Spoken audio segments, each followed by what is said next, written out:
আসসালামু আলাইকুম ওরহমতুল্লাহি ওয়াবারাকাতুহু। সৌদি আরবের মাদায়েন সালেহ বা আল হিজির এলাকা থেকে আপনাদের সবাইকে স্বাগতম জানাচ্ছি।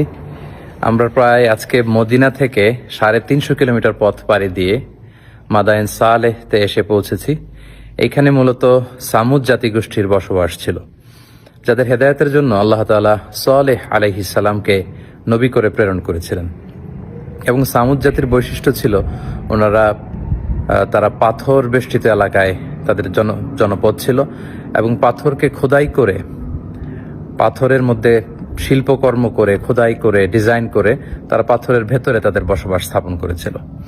এবং সালেহ আলাইহিস সালাম যখন সামুদ জাতি গোষ্ঠীকে এক আল্লাহর দাওয়াত দেন, তখন সামুদ গোষ্ঠী নবুয়তির প্রমাণ হিসেবে সালেহ আলাইহিস সালামের কাছে একটি উট দাবি করেছিল যে আপনি যদি পাহাড়ের ভেতর থেকে একটি উট বের করে আনতে পারেন, সেই উট যদি এসে বাচ্চা প্রসব করে এবং দুধ দেয়, সেটা খাওয়ার পরে আমরা বুঝবো যে আপনি নবী।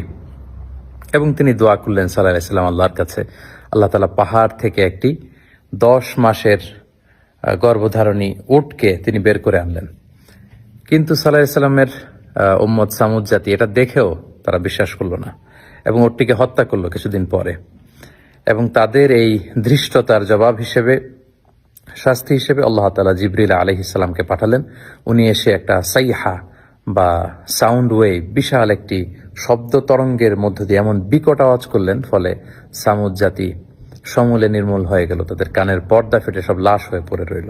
এবং সালেহ আলাইহিস সালাম পরবর্তীতে মুমিনদেরকে নিয়ে মক্কাতুল মুকাররমাতে চলে গেলেন। প্রিয় সুধী, এই হিজির এলাকাতে যদি আপনারা আসেন, বা যেটাকে মাদায়েনে সালেহ বলা হয়, এখানে বিশাল বিশাল পাহাড় দেখা যাবে, কিভাবে পাহাড় খোদাই করে তারা তাদের বসতি নির্মাণ করেছিল, কিভাবে তারা এখানে ছিল।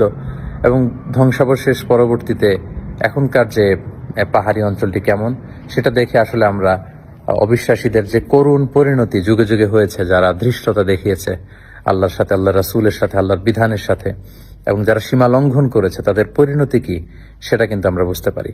এবং তাদের এই পৃথিবী থেকে বিদায় নেয়ার পরে কেমন রয়ে গেল ইতিহাসের চিহ্ন হয়ে এই মাদায়েনে সালেহ বা হিজির এলাকাটি, সেটি পরিদর্শনের জন্য আমরা এসেছি। আল্লাহ তাআলা কোরআনে বলেছেন, ফানদুরু কাইফা কানা আকিবাতুল মুকাজ্জিবিন, তোমরা পৃথিবী ঘুরে বেড়াও এবং অবিশ্বাসীদের সাথে আল্লাহ তাআলা যারা মিথ্যা প্রতিপন্ন করেছে আল্লাহর বিধানকে, আল্লাহর আইনকে, তাদের সাথে আমি কি আচরণ করেছি সেটা তোমরা ঘুরে দেখো এবং সেখান থেকে তোমরা শিক্ষা নাও।